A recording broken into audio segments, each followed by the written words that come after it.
Hello बच्चों, नमस्कार। आपका स्वागत है हमारे इस ऑनलाइन क्लासरूम में। तो आज का सब्जेक्ट है हमारा बिजनेस रिसर्च एंड मेथड और प्रोजेक्ट वर्क्स। तो लास्ट पेपर आप लोगों की बची हुई है। इसमें जो भी इंपॉर्टेंट टॉपिक्स मुझे लगती है कि एग्जाम में आने के जिसके चांसेस ज़्यादा है, आज हम लोग इस वीडियो में उसके बारे में डिस्कस कर लेते हैं। तो चलिए फटाफट हम लोग स्टार्ट करेंगे आज के सारे इंपॉर्टेंट क्वेश्चंस और टॉपिक्स के बारे में। तो सबसे पहला क्वेश्चन आप लोग नोट डाउन करोगे, what should be the ideal structure of research report या रिसर्च डिजाइन। आपको ये क्वेश्चंस कर लेनी है। तो सर रिसर्च रिपोर्ट होती क्या है, नोट डाउन करें definition. Research report present the result of formal investigation into the properties, behavior, structure and principle of material and conceptual entities। कहने का मतलब है, नाम से ही पता चल रहा है, रिसर्च रिपोर्ट। जो भी हमने रिसर्च कर रखा है बिजनेस से रिलेटेड, उसका एक रिपोर्ट तैयार करना, फ्रेमवर्क तैयार करना ही हमारा क्या कहलाता है, रिसर्च रिपोर्ट। एक ये फॉर्मल रिजल्ट है जिसमें हम लोग हेडिंग लिखते हैं, उसका नाम लिखते हैं, उसके कंटेंट्स लिखते हैं और क्या क्या उससे उसके कॉन्सेप्ट्स हैं वो सारी चीजें उसमें लिखी जाती है। ठीक है। The research report fulfill the historical task of serving as a concentrate proof of the study that was undertaken। हम लोग एक हिस्टोरिकल, देखो रिपोर्ट हमेशा जो तैयार किया जाता है वो कहीं ना कहीं जो बेसिक जो प्रीवियस ईयर्स हैं या पास्ट ईयर्स हैं उसके बेसिस पर हम लोग क्या करते हैं, अपना रिपोर्ट तैयार करते हैं कि पहले क्या आया था। जैसे अगर हम लोग बात करें आपके एग्जामिनेशन के क्वेश्चन की, तो पास्ट ईयर्स में कौन कौन से क्वेश्चंस आ चुके हैं, कैसा आपका एग्जाम हुआ, तो उसके बेसिस पर हम लोग क्या करते हैं, इंपॉर्टेंट क्वेश्चन अपना गेस प्रिपेयर तैयार करते हैं कि चलो भाई ये क्वेश्चंस अब आने के चांसेस बहुत ज्यादा है, ये लग रहे हैं कि आ जाएंगे। तो वैसे ही जो रिपोर्ट तैयार किया जाता है वो कहीं ना कहीं पास्ट एक्सपीरियंस के थ्रू तैयार किया जाता है। तो ये है आपका research report. Report ensure accurate communication about the goals and objectives, requirement, design, measuring and the recording progress etc। इसमें ये सारे कंटेंट्स लिखे जाते हैं कि आपने कितना प्रोग्रेस किया, क्या मेजरमेंट है, डिजाइन क्या है, रिक्वायरमेंट्स क्या क्या हैं आपकी, ऑब्जेक्टिव्स क्या है, गोल्स क्या हैं। तो ये सारे आपके क्या है, रिपोर्ट है। तो आप लोगों को रिसर्च रिपोर्ट या रिसर्च डिजाइन जरूर पढ़ लेनी है। सेकंड क्वेश्चन आप लोगों को पढ़ लेनी है, what is the meaning of measurement in research, what are the different types of scale used in measurement. तो मेजरमेंट होता क्या, नाम से ही पता चल रहा है, मेजर्स करना, ठीक, नापना। Measurement refers to the assignment of numericals of objects to the represent the amount of property or characteristics possessed by the object। हमारा उद्देश्य क्या है, उस उद्देश्य को पूरे करने के लिए हम लोग जो रिपोर्ट तैयार करते हैं उस रिपोर्ट्स में जो भी नंबर्स हैं, न्यूमेरिकल टर्म्स हैं, वो मेजरमेंट है। समझ में आ गया। तो जो भी नंबर्स डिफाइन किया गया है वो मेजरमेंट है, हमने मेजर्स कर रखा है कि जैसे सपोज हम लोगों का प्रॉफिट कितना होगा, ये मेजर्स कर रखा है, कितने सालों में ये काम पूरा हो जाएगा, ये मेजर्स करके रखा है। ठीक है। Measurement is the essential research process because measurement alone will help us greater some kind of the conclusive and the quantitative data. यहां पर ये क्वांटिटेटिव मतलब क्वांटिटीज में बता रहा है, ये हम लोगों को हेल्प करता है अपने ऑब्जेक्टिव को पूरा करने के लिए और अपने बिजनेस या अपने कोई भी चीजें जो है आप उसको अच्छे तरीके से ऑब्जर्व कर पाते हो, उसको मेजर्स कर पाते हो, उसको अचीव कर पाते हो। आगे कहता है measurement involve assignment of the numerals to the characteristics presenting to an object, event, person।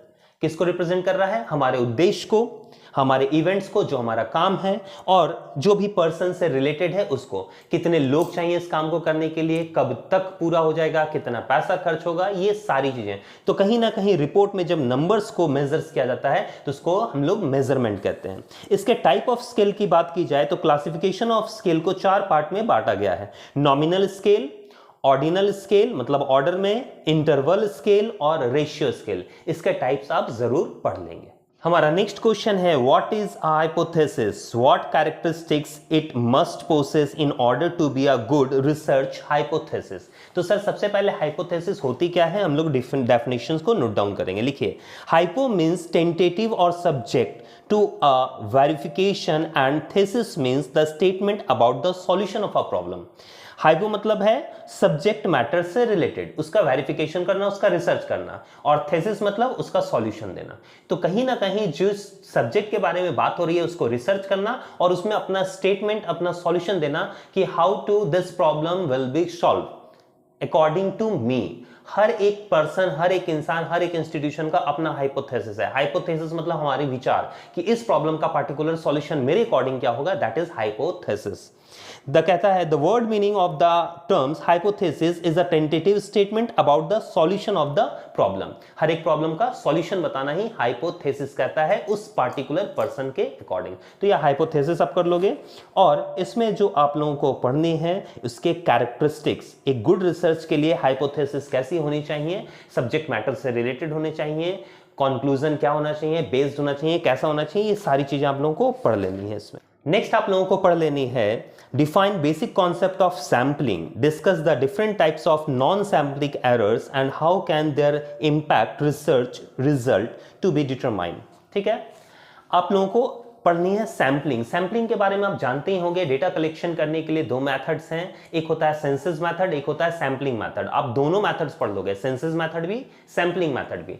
Census method होता है, सेंसस मतलब होती है जनगणना।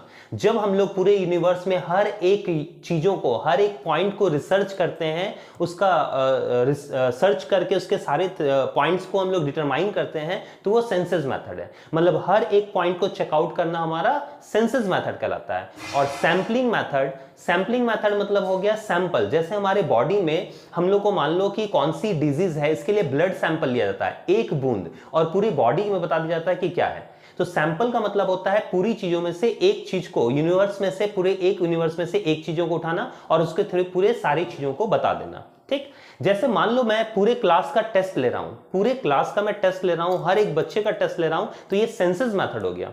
और अगर सैंपलिंग मेथड की बात की जाए तो पूरे क्लास में से मैंने एक बच्चे को खड़ा किया, भैया खड़े हो जाओ और जवाब दो। अगर वो जवाब दे पाया तो सारे बच्चे पढ़ रहे हैं, अगर वो जवाब नहीं दे पाया तो सारे बच्चे नहीं पढ़ रहे हैं। ठीक, तो कहीं ना कहीं सैंपलिंग मेथड पूरी तरह से बायस्ड होता है। तो सर ये तो गलत बात है ना। हाँ, याद रखोगे, एक से पूरी चीजों को बता देना ये गलत बात तो है, लेकिन सैंपलिंग मेथड यूजेस कहां है, पहले वो बातों को समझ लें। सैंपलिंग मेथड, देखो सेंसस मेथड होता है हर एक चीज को टेस्ट करना, बट ये पॉसिबल नहीं है कि एक समुद्र में सारी मछलियों को आप टेस्ट कर पाओ। ये पॉसिबल है?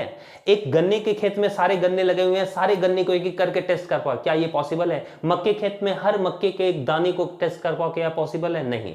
तो उस टाइम पर आप लोगों को सैंपलिंग मेथड ही काम देगा। मतलब सारे गन्ने के खेत में से एक गन्ना मैंने निकाला, अगर वो बढ़िया है तो सारे बढ़िया हैं, अगर वो खराब है, उस पर कीड़े लगे हुए हैं, तो सारों में कीड़े लगे हो सकते हैं।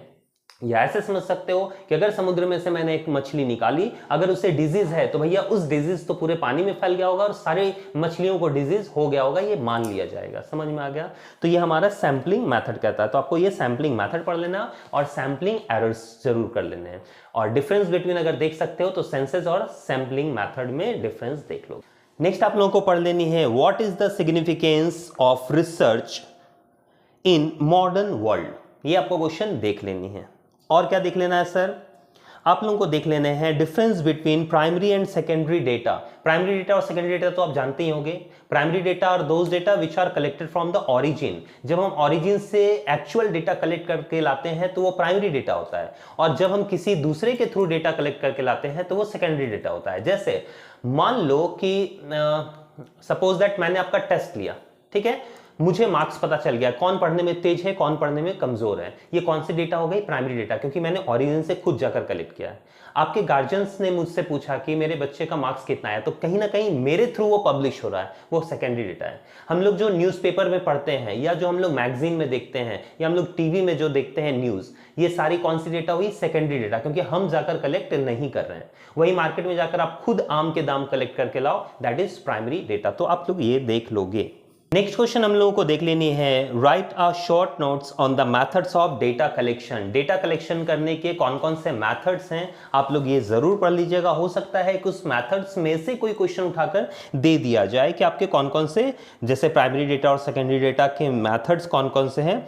तो पहला जैसे इंटरव्यू, आपको पता होगा टेलीफोनिक होता है इंटरव्यू, मेल के थ्रू होता है, तो ये सारा चीज इंटरव्यूज, टाइप्स ऑफ इंटरव्यूज पढ़ लीजिएगा, ये पहला मेथड होता है। ठीक, अगर दूसरे मेथड की बात की जाए तो सेकंड मेथड आप लोगों का हो जाता है मेल सर्वे या क्वेश्चनरीज, हम लोग मेल करके भी पूछते हैं या क्वेश्चंस पूछते हैं, जैसे आप लोग देखोगे न्यूज़ चैनल्स पे बैठा लिया जाता है, उससे क्वेश्चंस राइज की जाती है, ठीक है ना, तो इंटरव्यूअर्स पूछते हैं उनसे, उससे भी डेटा कलेक्शन किया जाता है, ठीक है, या मेल करके पूछा जाता है, या टेलीफोनिक पे आपको कभी कभी पूछा जाता है, ठीक है। तो ये सारी चीज़ें हैं, वो देख लोगे। रैंकिंग वाइज भी हम लोग डेटा कलेक्ट करते हैं, ये कौन सा, जैसे 5 स्टार, 3 स्टार, 2 स्टार, ठीक है, रेटिंग के अकॉर्डिंग, ये आप लोग देख लोगे। तो ऐसे टाइप्स हैं, आप उसको टाइप्स देख लेने हैं, कौन कौन से टाइप्स है डेटा कलेक्शन करने के, वो सारे टाइप्स आप जरूर पढ़ लोगे। मुझे लगता है ये सारे क्वेश्चंस, देखो मेरे अकॉर्डिंग जो है ये सारे क्वेश्चन आपको पढ़ लेनी है, और अगर आप देख सकते हो तो ची स्क्वायर या वेरिएंस आप देख लोगे शॉर्ट नोट्स के लिए, वो भी आ सकते हैं, ठीक है। और बाकी जो रिपोर्ट्स हैं, मुझे तो लगता है रिसर्च रिपोर्ट या डिज़ाइन, इसके आने के चांसेस हैं बहुत ज़्यादा। सैम्पलिंग मेथड जो है उसके आने के चांसेस हैं। मेजरमेंट जो है बिजनेस रिसर्च का, वो आ सकता है। हाइपोथेसिस तो है ही चांसेस।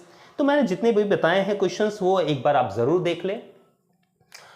लास्ट टाइम जो हम लोगों ने क्वेश्चंस इन्वेस्टमेंट में दी थी, उसमें बहुत सारे क्वेश्चंस ऐसे थे, बहुत सारे, क्या उसके लिए तो मैं आप लोगों से क्षमा चाहता हूं कि मेरे सारे गेस्ट क्वेश्चंस में से ना के बराबर क्वेश्चन आए और ना ही आए, आप लोग एक्सेप्ट कर सकते हो, और मैं ये चीजों को एक्सेप्ट करता हूं कि मैंने जो गेस्ट क्वेश्चन दिया था उसमें से क्वेश्चंस आप लोगों के नहीं आए।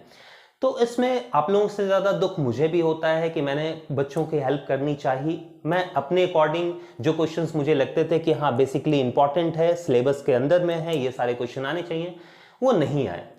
तो इसमें मैं इसके लिए बस क्षमा आपसे मांग सकता हूं, और इसमें मैं कुछ भी नहीं कर सकता, ठीक है।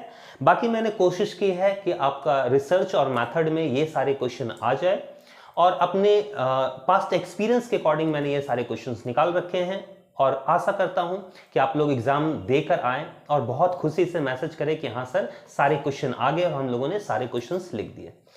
तो चलिए, ज्यादा टाइम आप लोगों के पास बचा हुआ है नहीं, आप ये सारे क्वेश्चंस को पढ़ लें, इसका नोट्स तैयार कर लें, और एज यूजुअल कोई भी प्रॉब्लम हो उसके लिए निशान सर ऑलवेज आपके लिए रेडी है। तो आज का ये वीडियो हम लोग यहीं पर समाप्त करते हैं, मिलेंगे फिर अपने नेक्स्ट वीडियो में, तब तक के लिए धन्यवाद, बाय।